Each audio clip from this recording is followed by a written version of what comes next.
His vision and his brushstrokes have made up the aesthetic of some of the most iconic movies of recent decades. Art director Michael Pangrazio worked on some of the fantastical backdrops in Star Wars, Raiders of the Lost Ark, and E.T. the Extra-Terrestrial. As a matte painter, he's created some of the landscapes that are now part of movie history. And he's just been given a Career Achievement Award at the Paris Images Digital Summit in Enghien-les-Bains. Michael joins us in the studio to tell us more. Hi, welcome to the show. Oh, thank you, Olivia. Now, the prize I mentioned there that you picked up in Enghien-les-Bains is called a Génie d'honneur, recognising outstanding achievement in the world of special effects. When you were embarking upon your career in TV and film in the 1970s, I think it was special effects really your focus? That's what was motivating you? No, but I entered into the industry doing effects, and that is how I remained for all my career. I just did effects. So I was art director, but an art director for visual effects. And I got introduced to it. The doors opened for me without there being a master plan of any sort. It just happened to me by meeting people, one person after another. And then I think in the early days of visual effects, not too many people even knew about them. And there was kind of more of an open opportunity to work within that particular field. Now it's become very popular and everybody knows about it. Now, quite quickly, you encountered a California-based setup called Industrial Light and Magic, established a few years earlier by a certain George Lucas for the purposes of a little film of his, Star Wars. Tell us about the atmosphere at that time, because this was the very beginning of the whole Lucasfilm story, right? Yeah, for me it was really refreshing. I appreciated the fact that it was very open. And it was kind of fly by the seat of your pants. And what I mean by that, it was very like the Wild West.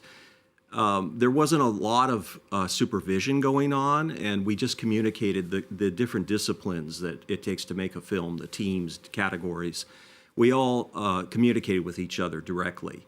Until later, as the corporation kind of became more, let's say, sophisticated and grew in size, it became a little more complex. So in the early days, it was really wonderful. I really enjoyed it. And very creativity, yeah, a little bit of creative chaos. Experimental, I can imagine. Yeah. And it goes without saying that Star Wars became one of the biggest movie franchises of the late 20th century. When you look back at, for example, the early films from 1977 onwards, it's been called a technical watershed. What do you think its greatest legacy is in the industry? I suppose that it's been replaced by a lot more technology today. And I think some people, at least, look back on that era that was previous to the high technology, the analog era that I was introduced to, with a little bit of fondness. It was like a golden age. And I think it was a little bit more flawed and a little less realistic, but not as sterile looking and not as efficient. I think we've interfaced, to make a film and the category of film, there's an academy for it. And it's called the Motion Picture of Arts and Sciences.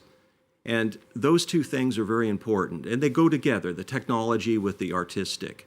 And I think you can bias too much technical and you start losing the artistic. And I think that is maybe something that could be a trend that might continue. And the golden age had more maybe flaws, but it was more human and more, I think people had a certain fondness for it. Well, speaking of one film that people are extremely fond of, Raiders of the Lost Ark. Now, you were the matte painter of a particular scene set in a military warehouse on that film. We can see a little bit of the scene, I think, right there.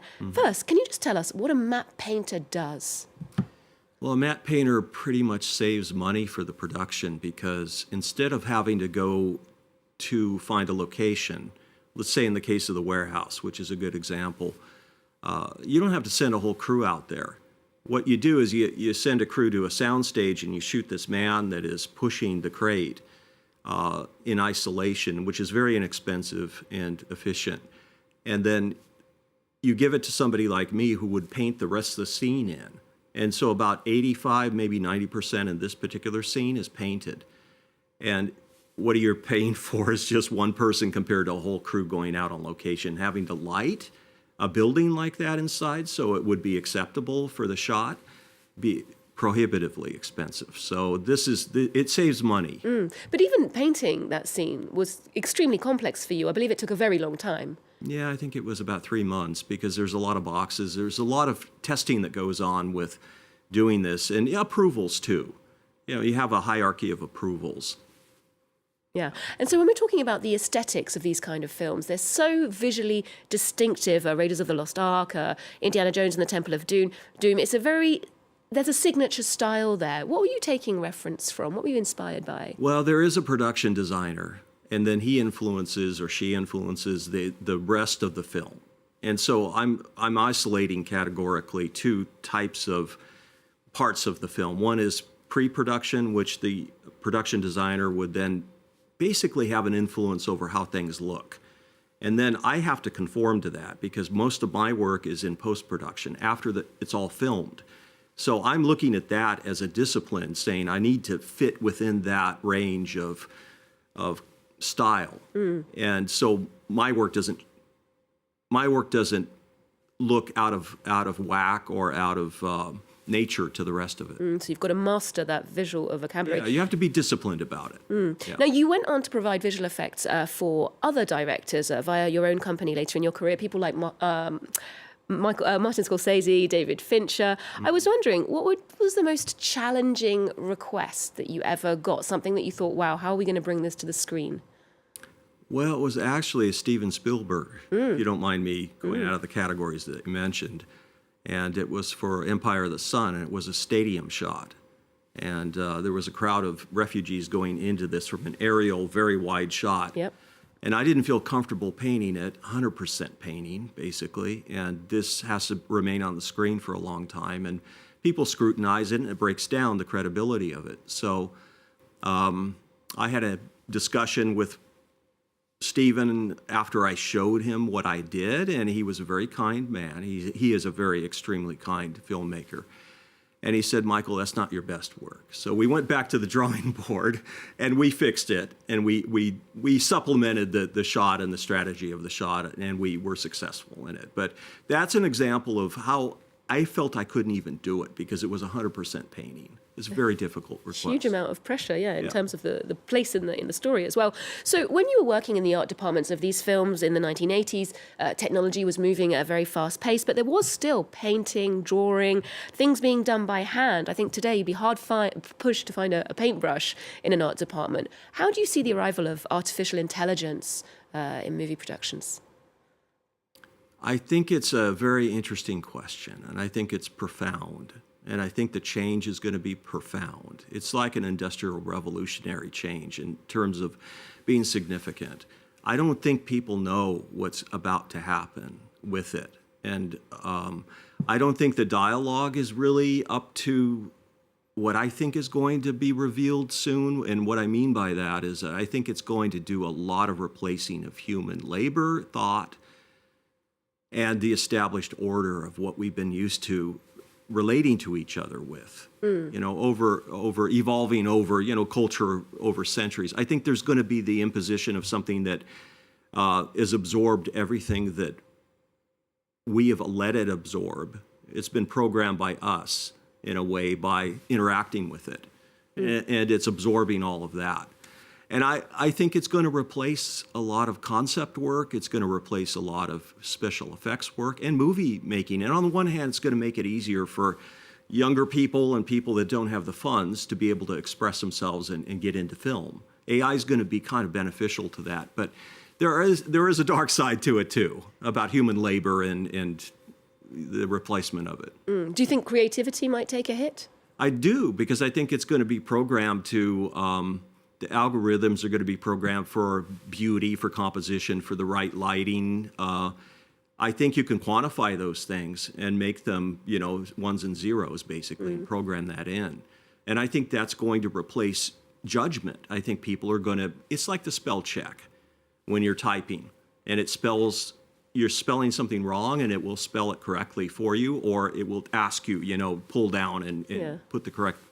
I think it kind of diminishes our capacity because we're not challenged anymore. It's going to replace a lot of what we would have been deciding for ourselves. And as someone who knows precisely how the magic of movies operates, how it's achieved from a technical point of view, I wondered, can you still be impressed by a fantastic effect, a really mind-blowing scene that takes you back to that childlike state of wonder? Has a film done that for you recently? Yeah, I have that all the time. I mean, I'm gonna say something about the Génie Awards last night. There were some student film categories that were judged last night, and they all looked incredibly real and professional.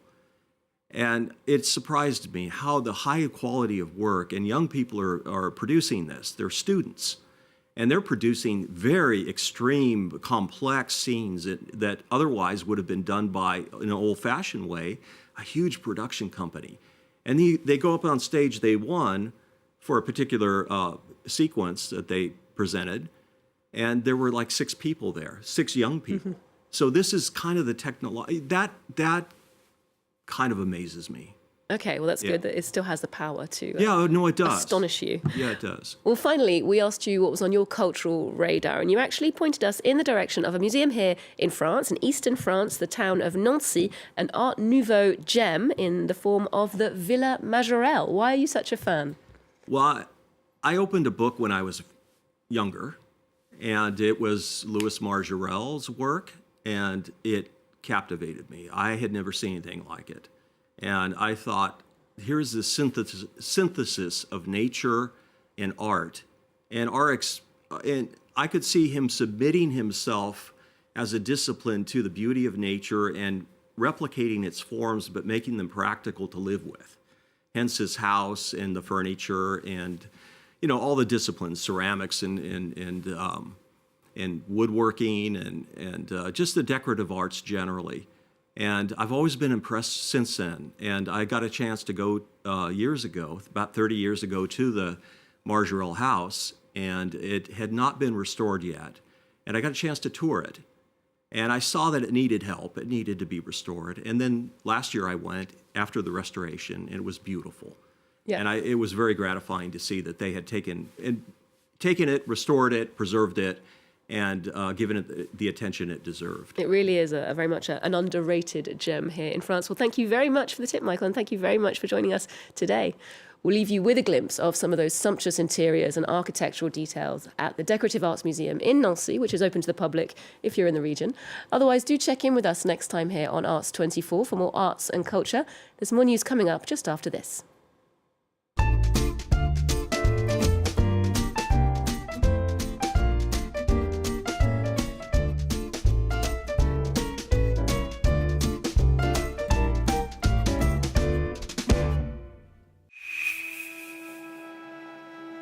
They took a stick and broke my 2 toes, and still they kept hitting me. They dragged me to a room on the 3rd floor.